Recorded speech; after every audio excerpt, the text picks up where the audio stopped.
नमस्कार, आप देख रहे हैं न्यूज 18 राजस्थान। आपके साथ मैं हूं अभिषेक। 1 बजे की 4 बड़ी खबरों पर एक नजर डालते हैं। बात निगम चुनाव के दूसरे चरण की करेंगे। चुनाव प्रचार का आज आखिरी दिन है। आखिरी दिन प्रत्याशी पूरा जोर आजमाइश कर रहे हैं। बात शुद्ध के लिए युद्ध अभियान की भी करेंगे। खाद्य विभाग ने शहर के कई दुकानों पर छापे मारे और नकली मावा के अलावा मिलावटी तेल जब्त किया। साथ ही आपको दिखाएंगे गुर्जर आंदोलन की आहट से प्रशासन की तैयारी, और इसके साथ ही बात होगी सेना के सम्मान निधि में घोटाले की। लेकिन चलिए सबसे पहले बड़ी खबर आपको बता दें। जयपुर से यह बड़ी खबर है, जहां पर इंटेलिजेंस ने बड़ी कार्रवाई की है। सेना के जवान को हिरासत में लिया है। जवान पर गोपनीय सूचना भेजने का आरोप लगा है। हनी ट्रैप का शिकार हुआ है यह जवान। पाकिस्तान की खुफिया एजेंसी को सूचना भेजने का आरोप लगा है। सोशल मीडिया पर युवती से चैट के माध्यम से सूचनाएं इसने भेजी हैं। राजस्थान इंटेलिजेंस की यह बड़ी कार्रवाई। तो हमारे सहयोगी राकेश अधिक जानकारी के साथ जुड़ गए। राकेश, क्या जानकारी है जवान को लेकर? हनी ट्रैप में फंसा है ये जवान? ये जवान हनी ट्रैप के अंदर फंसा है और जयपुर में ही ये तैनात था आर्मी बेसिस के ऊपर। और इसके अलावा इसका पिछले कई समय से पाकिस्तान की एजेंसियों के साथ में कई चैट्स मिली हैं। इसके अलावा फेसबुक के ऊपर उनके साथ में इसकी फ्रेंडशिप और कई सामरिक जानकारियां इसके द्वारा वहां पर भेजी भी गई हैं।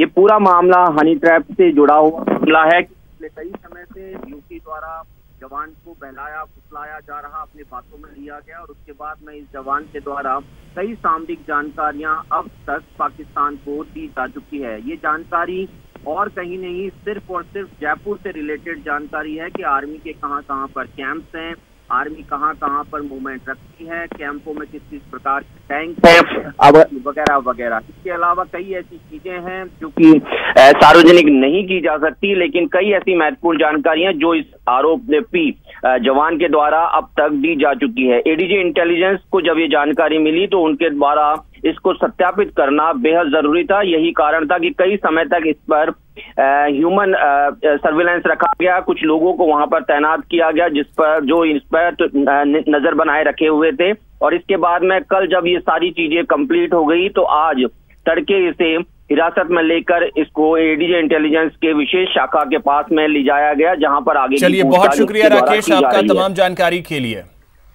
और इसी बीच एक और बड़ी खबर आपको बता दें। अलवर के बहरोड से यह बड़ी खबर है, जहां पर सीआईएसएफ सब इंस्पेक्टर ने आत्महत्या कर ली है।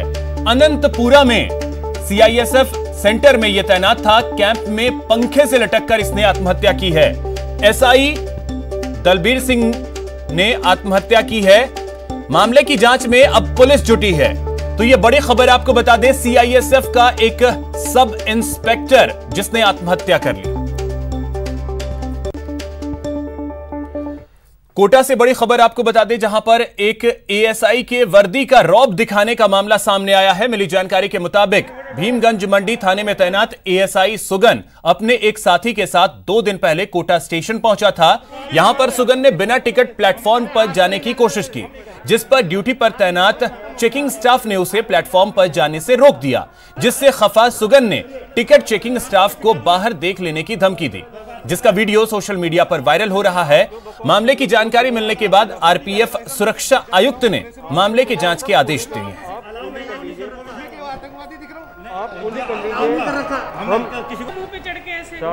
आपका क्या नंबर है?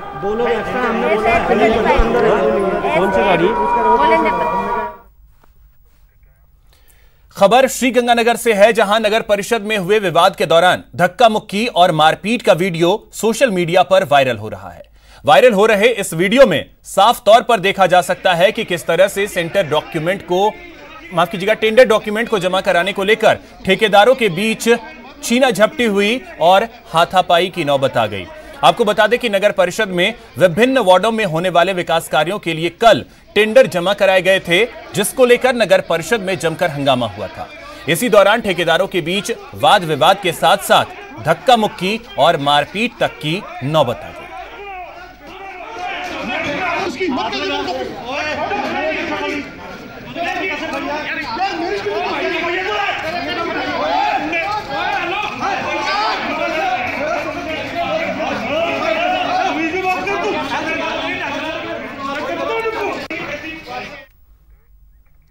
चलिए बात करते हैं शुद्ध के लिए युद्ध अभियान की। प्रदेश में मिलावट के खिलाफ चलाए जा रहे अभियान को लेकर प्रशासन ढील देने के मूड में बिल्कुल भी नहीं है। प्रदेश के कई शहरों में खाद्य विभाग की टीम ने कई फैक्ट्री और कई दुकानों पर छापा मारा और लाखों रुपए के नकली मावे को जब्त किया। अभियान के तहत जिला स्तरीय टीमें अपने अपने क्षेत्रों में खाद्य वस्तुओं के साथ साथ मिठाइयों के सैंपल्स लेकर जांच कर रही है। आपके टीवी स्क्रीन पर 6 तस्वीरें हैं जिसमें कोटा, सीकर, चूरू, अलवर, चित्तौड़गढ़ और अजमेर की ये तस्वीरें हैं।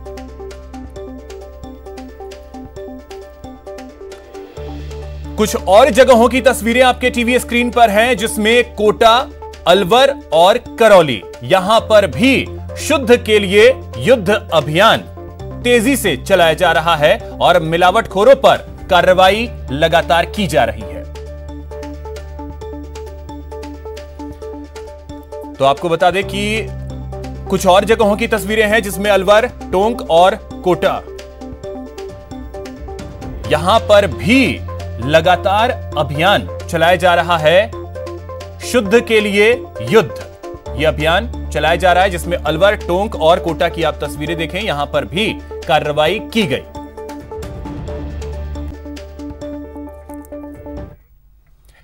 जान है तो जहान है। दिवाली से पहले मरुधरा के लोग मिलावट का शिकार ना हो जाएं, इसके लिए प्रदेश में स्वास्थ्य विभाग एक्शन में है। यानी अब राजस्थान में मिलावटखोरों की खैर नहीं।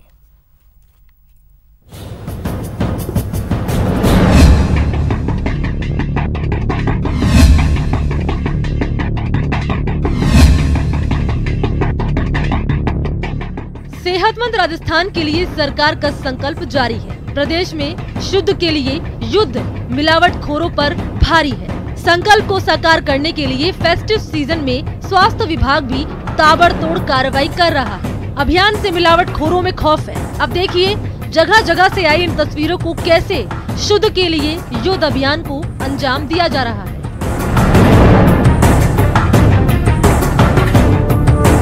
चलिए सबसे पहले बात करते हैं अलवर की। औद्योगिक क्षेत्र में नकली घी बनाने की फैक्ट्री पकड़ी गई।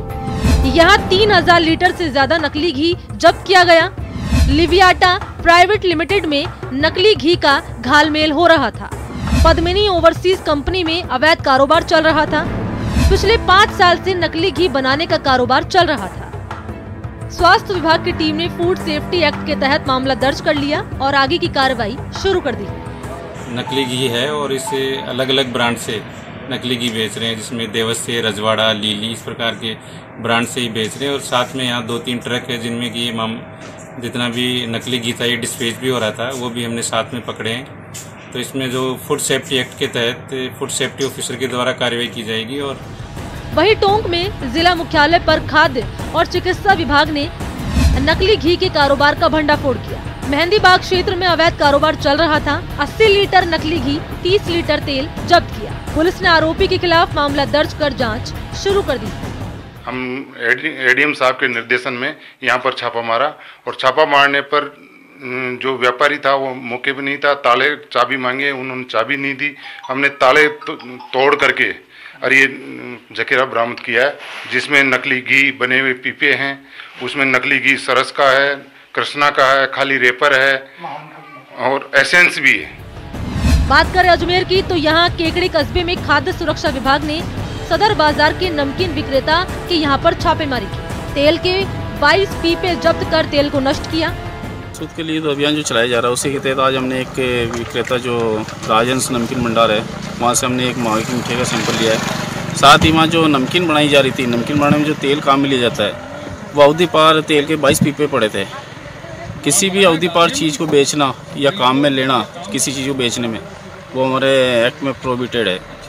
इधर कोटा में भी शुद्ध के लिए युद्ध अभियान के तहत चिकित्सा विभाग की टीम ने 6 प्रतिष्ठानों का निरीक्षण किया और रानपुर के ऑनेस्ट मिल्क प्लांट से दूध के 2 और पनीर का नमूने लिए। इन नमूनों को प्रयोगशाला में भेज दिया गया है।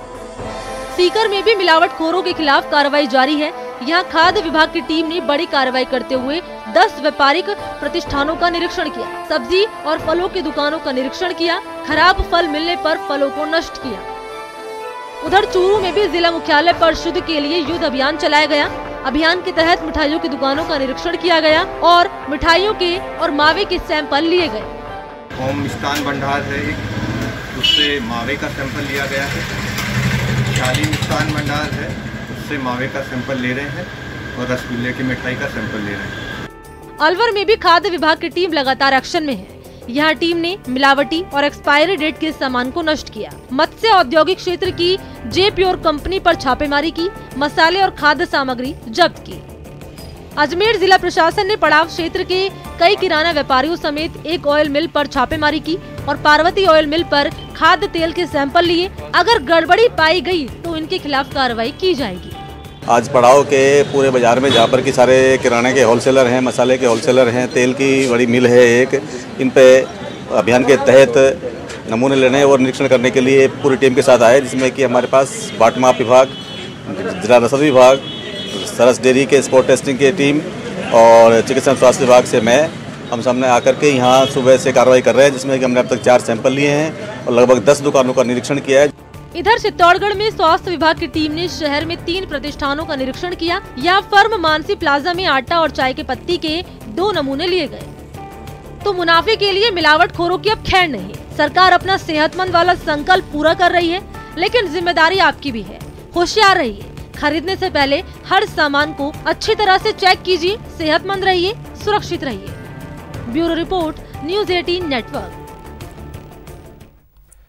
तो शुद्ध के लिए युद्ध अभियान के तहत आज कोटा में चिकित्सा विभाग के खाद्य सुरक्षा टीम ने बड़ी कार्रवाई की और करीब 3 क्विंटल मिलावटी मावा बरामद किया। मिलावटी मावा की कीमत करीब 60,000 रुपए बताई जा रही है। बरामद किया गया मावा दिल्ली से लाया गया था। वहीं मावे के कट्टों पर करीना और गोलू नाम लिखा हुआ है। फिलहाल चिकित्सा विभाग की टीम मामले की जांच कर रही है। अवसर पर खाद्य पदार्थों की खपत ज़्यादा बढ़ जाती है, जिसमें मावा और दूध से बने प्रोडक्ट ज़्यादा काम में आते हैं लोगों के मिठाई वगैरह बनाने में। तो इस दौरान जो है इस तरह के मावों की जो है खेप भी जगह जगह पर विभिन्न समय पर देखी जाती है। इसी दौरान शुद्ध का युद्ध जो अभियान सरकार ने चलाया हुआ है, जिंदगी बर्बाद कर सकता है, कितने लोगों को नुकसान पहुंचा सकता है इतना मावा। ये देखो, ये इस तरह के जो मिलावटी मावे हैं उनसे।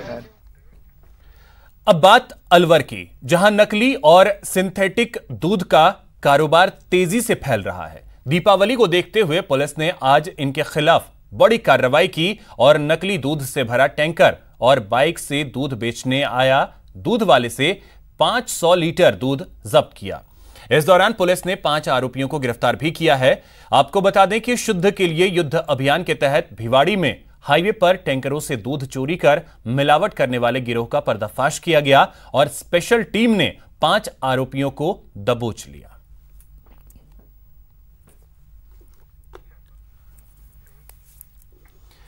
अब बात करौली की, जहां टोडा भीम क्षेत्र में शुद्ध के लिए युद्ध अभियान चलाया गया। यहां खाद्य निरीक्षक और तहसीलदार के बाजार में पहुंचने से व्यापारियों में हड़कंप मच गया।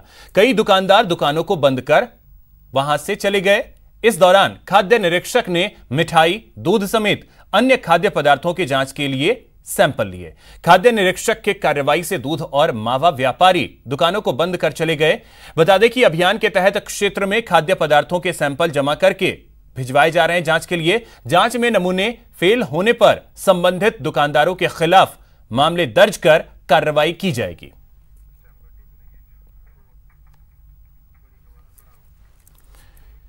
अब बात करते हैं नगर निगम चुनाव की। बड़ी खबर यह है कि चुनाव की निष्पक्षता पर सवाल उठे हैं। मुख्य सचेतक महेश जोशी ने सवाल उठाए हैं स्याही को लेकर। उन्होंने सवाल उठाए, कई सेंटर पर स्याही का इस्तेमाल नहीं हुआ है। स्याही का निशान मिटने से गड़बड़ी की आशंका उन्होंने जताई है।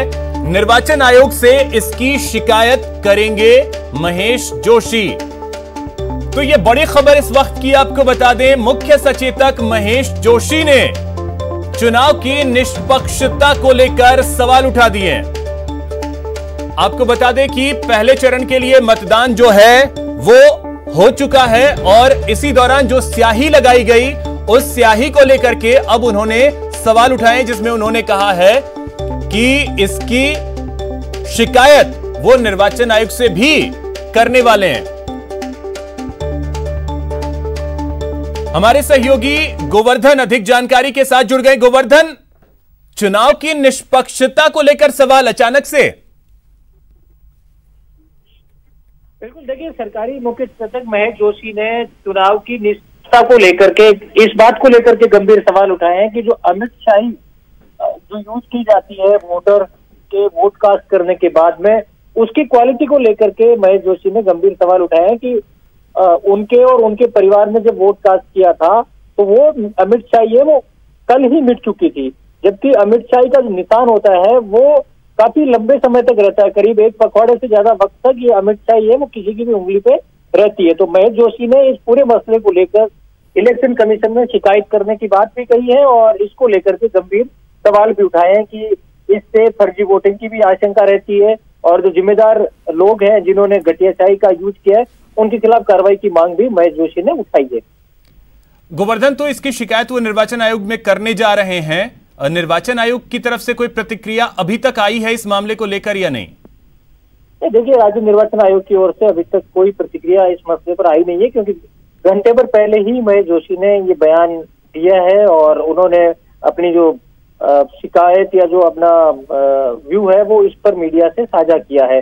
लेकिन एक सत्ताधारी पार्टी के वरिष्ठ नेता और सरकारी मुख्य सचेतक का निर्वाचन प्रक्रिया पर सवाल खड़े करना अपने आप में काफी महत्वपूर्ण माना जा सकता है, क्योंकि कांग्रेस ने पहले भी जो चुनाव की तौर तरीके थे, चाहे वो ईवीएम में शिकायतों की बात हो, इस तरह की शिकायतें नई बात नहीं है, पहले भी कांग्रेस की तरफ से होती रही है।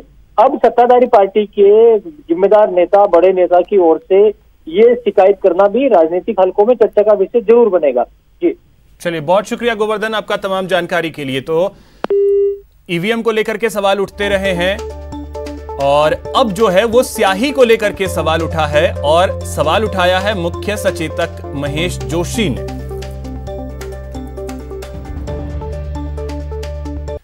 ब्रेक के बाद आपका स्वागत है। एक बड़ी खबर आपको बता दें, गुर्जर आरक्षण मामले को लेकर बड़ा अपडेट यह है कि कर्नल किरोड़ी सिंह बैंसला कुछ ही देर बाद प्रेस कॉन्फ्रेंस करने वाले हैं। हिंडौन स्थित अपने आवास पर वो प्रेस कॉन्फ्रेंस करेंगे। प्रेस कॉन्फ्रेंस में आंदोलन को लेकर जानकारी दे सकते हैं। तो ये बड़ी खबर आपको बता दें, कुछ ही देर बाद प्रेस कॉन्फ्रेंस वो करने वाले हैं अपने हिंडौन स्थित आवास पर, क्योंकि गुर्जर आरक्षण को लेकर आंदोलन की हुंकार पहले ही उनके पुत्र विजय बैंसला भर चुके हैं। 1 नवंबर से आंदोलन की बात कही जा रही है। इसको लेकर के गुर्जर नेता लगातार तैयारियों में भी जुटे हुए हैं, जिसमें दौसा में सड़क जाम करने को लेकर और भरतपुर में पटरी पर बैठने को लेकर।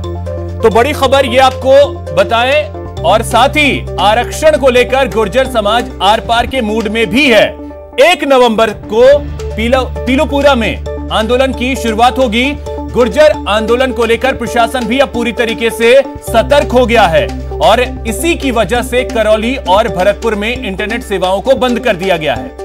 रात 12 बजे से इंटरनेट सेवाएं इन दोनों जिलों में बंद की गई हैं और आपको बता दें कि इसी को लेकर कुछ देर बाद ही एक प्रेस कॉन्फ्रेंस भी करने वाले हैं कर्नल किरोड़ी सिंह बैंसला। और वहीं दूसरी तरफ करौली और भरतपुर में इंटरनेट सेवाओं को फिलहाल बंद किया गया है। एहतियात के तौर पर प्रशासन ने यह कदम उठाया है, क्योंकि 1 तारीख से पीलूपुरा से आंदोलन की शुरुआत करने की तैयारी में है गुर्जर नेता।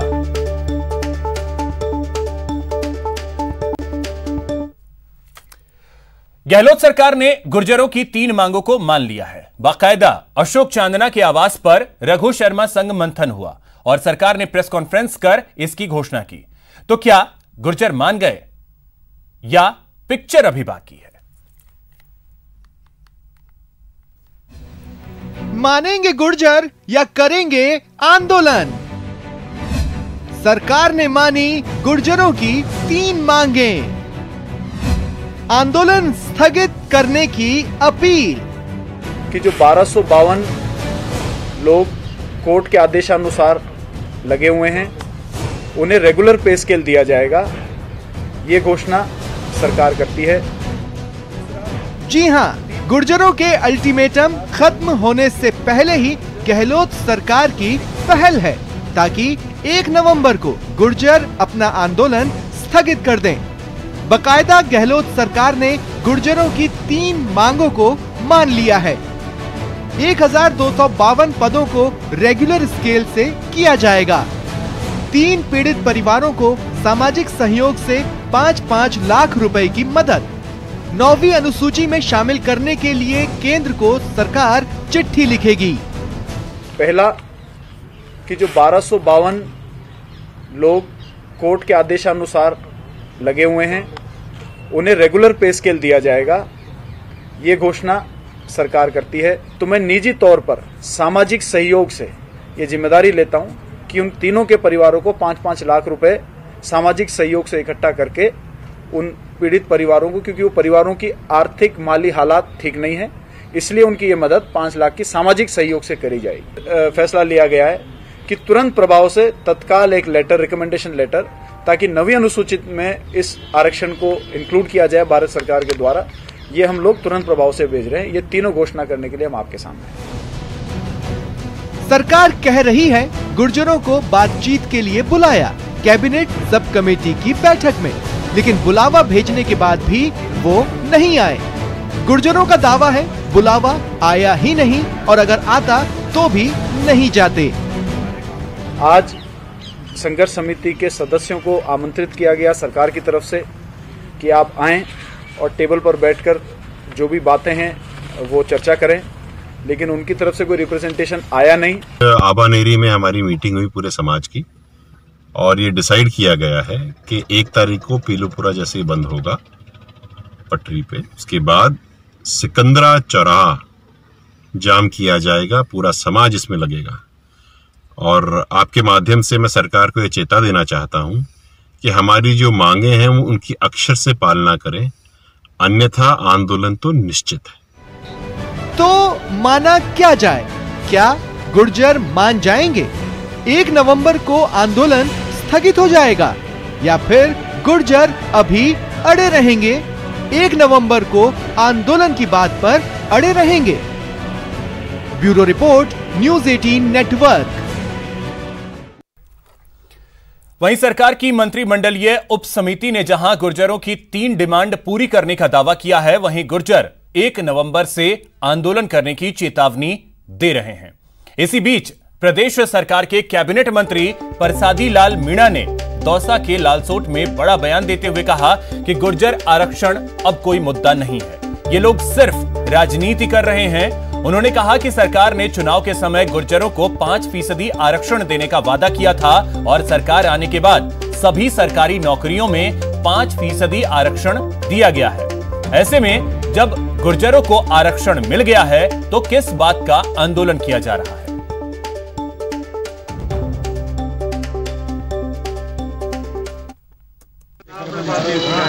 देखो, गुर्जर आरक्षण का कोई मुद्दा नहीं है, राजनीति कर रहे हैं लोग। जो 5% का जो इनका आरक्षण का वायदा था, पिछली वसुंधरा सरकार ने इनको 1% के अलावा कुछ नहीं दिया। वो 1% भी हम देकर गए थे और हमारी सरकार आने के बाद हमने 1+4 5% आरक्षण इनको सब नौकरियों में हमने देना शुरू कर दिया है। ऐसी नौकरी कोई भी नहीं है, हमने जुडिशियल सर्विस में भी इनको देना शुरू कर दिया। सारी नौकरियों में 5% आरक्षण हमने जो कमिटमेंट किया था चुनाव में कि हम गुर्जरों को 5% आरक्षण देंगे, आज एक भी गुर्जर नहीं कह सकता है कि हमको 5% आरक्षण। बीजेपी सांसद जसकौर मीणा के विवादित बयान पर वार पलटवार जारी है। जसकौर मीणा के बयान पर सांसद किरोड़ी लाल मीणा और विधायक इंदिरा मीणा पर कड़ा प्रहार किया है, तो जसकौर मीणा ने दोनों को आड़े हाथों लेते हुए जमकर हमला बोला। गालियां भी दी, अपशब्द भी कहे, और एक कांग्रेस की एक एमएलए तो संस्कारों से विहीन होकर उसको तो यही समझ में नहीं आया कि नारी जाति का सम्मान उसके मुंह से निकले हुए शब्दों से घटेगा या बढ़ेगा। वो मैं उसके सामने माँ से बड़ी, उसकी सास से बड़ी, और उसके बावजूद भी जिस तरह से पानी पी पी कर, चाय पी पी कर मुझे गालियां दी, तो मुझे लगा उसकी बुद्धि का दिवालिया निकल चुका है और वो किसी इंसान से प्रेरित होकर के इस तरह के अल्फाज बोल रही है। मोदी जी, उन्होंने ये भी कहा कि मोदी की हवा में जीती नहीं, इसका क्या होता। अरे तो मोदी की हवा तो हमारे काम आई, लेकिन मेरे काम तो दौसा संसदीय क्षेत्र की 20 लाख जनता काम आई, मोदी जी का वर्चस्व काम आया, तभी मैं जीत कर आगे आई हूँ। मेरे संसदीय क्षेत्र के एक एक वोट ने मुझे पसंद किया, और ये तो नॉमिनेटेड गए, तो नॉमिनेटेड को जनता की परवाह नहीं होती। यहां रुकेंगे एक छोटे से ब्रेक के लिए। ब्रेक के बाद बात दूसरे चरण की आखिरी लड़ाई।